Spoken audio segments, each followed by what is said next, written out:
Developed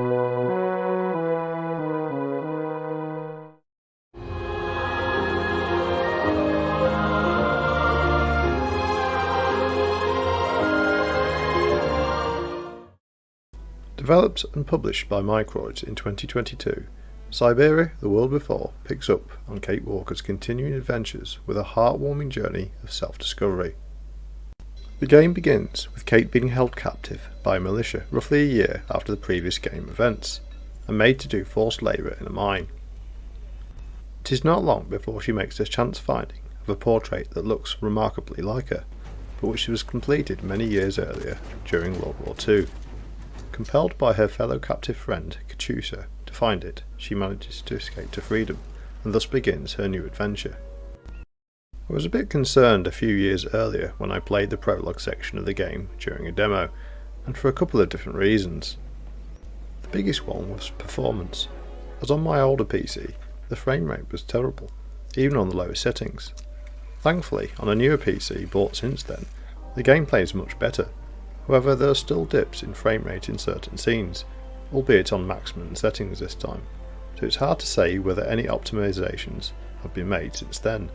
I'd therefore caution against using the higher settings if you're on a relatively low spec PC. The game does indeed look very nice, as I'm sure you'll agree, but the locations are often very small, so it shouldn't have been a problem anyway. My second issue had been with Kate's new look. Whoops, wrong footage there, as she seemed to look like some sort of punk from the 1980s, which seemed to go hand in hand with her newly discovered sexuality. Not that I have an issue with either, it's just that I like established characters to follow what has gone before, not getting some completely out of character makeover. Yeah, right, if you say so. Thankfully for me, when you play the full game, Kate returns to her traditional look, and I found the sexuality aspect is not as forced as it initially seemed. It's just part of Kate discovering who she really is, which is a theme of the Siberia series anyway. Besides, maybe Punk Kate could get her own spin-off in the future. While the game is indeed centred on playing as Kate, there are sections where you will play as other characters too, notably Dana Rose, the look-alike in the painting, as well as Kate's ever-present sidekick and friend Oscar. Although Oscar looks a little bit different these days. Whoops, wrong footage again. It's the same. Exactly the same. You do like flogging a dead horse, don't you? The transitions between characters work smoothly, and some sections even have you completing actions or finding information in the past that will help Kate in the future. Although it's worth mentioning that Kate's current era is still based in an alternate reality early 2000s. While playing as Dana Rose, you'll be presented with a slightly altered history version of World War II, with the villains being called the Brown Shadow, how appropriate, and their emblem looking familiar but different. The oppressed people are now Vigarans, who live in the fictional country of Osterthal. As the game is set in the Siberia world, Vorarlberg automatons are the abundant technology, both in the past and Kate's current time, although a few more modern inventions, like a rather steampunk-looking computer, can be found in Kate's. In nearly every way, the game feels like a typical Siberia game. We even get a bit of ice and snow thrown in, but there is one stark contrast to the other games, and that is the lack of any Yukols, or indeed Siberia itself. That's no big deal, since the series is as much about Kate herself as it was about discovering Siberia, and you couldn't really call the game anything else, even if the series does feel like a departure from its core subject. Moving on to gameplay, the first thing you might notice is that Kate Walker does a lot of walking. Indeed, there are many times where the game seems much more like a walking simulator compared to the previous games in the series. That's no bad thing though, since those parts of the game often feel serene and peaceful. There are even specific points where you can select an introspection option and have either Dana or Kate stop and share their thoughts for a while. The game in general is very atmospheric, moves along in an unhurried manner. Even the motorbike at the start of the game floats in slow motion.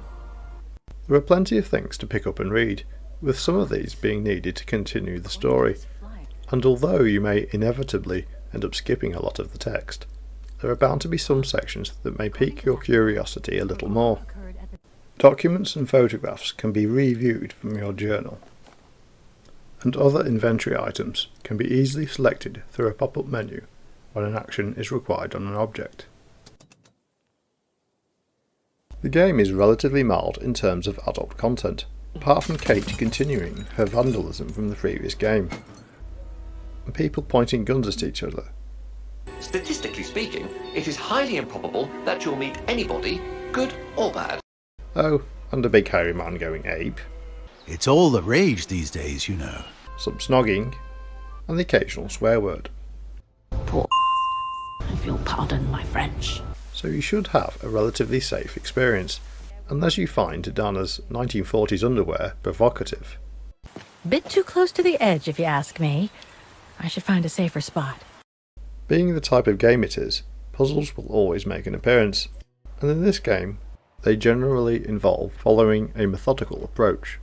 You should rarely find yourself with an overly difficult situation, and just taking your time following a logical thought process will often work. Connecting the dots, are we? You're a very clever young woman. One example that looked complicated at first was when Kate needs to fix and configure the musical orchestra automatons, so that she can play the hymn of Wagner on the piano in the square. At first look, the internals of the machines look complicated, but the game allows you to move back and forth between Dana and Kate in different time periods, enabling you to find out how to fix the machine by observing or doing something in the past.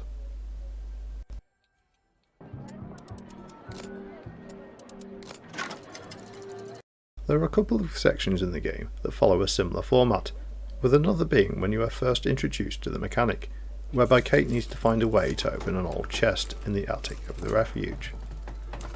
The only puzzle that took me a bit more time to figure out was when Dana needed to set up a radio to contact her superiors during the war. But good old trial and error is always a tactic you can fall back on. Continuing in a positive theme, while the save system is completely automated, it can be triggered by certain actions, like moving into a new area or conversing with other characters, so I never felt like I was limited in any way. But the game is not without its faults, Jeez, what happened? and although they are very minor, they are still worth mentioning, such as the comical scene of Punk Kate falling down while opening a door. Time and time again, I would press the required key, and then Kate would have a go, only to fall again. Oh dear, that can't be good. Even later in the game, I still didn't quite get what I was doing wrong, trying various techniques such as slower or faster clicking. How the heck do I get myself into these situations? The one time I did seem to get it right was when Kate needed to move a bed to reach a piece of paper, except that this time I felt it was completely unnecessary to move the bed any more with a final push when the paper was already visible.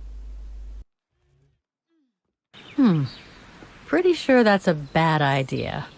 The other issue is the camera controls, which are indeed much better than the previous game, but there was still the odd occasion whereby I'd want to go to a particular spot, only to find Kate doubling back or taking a detour.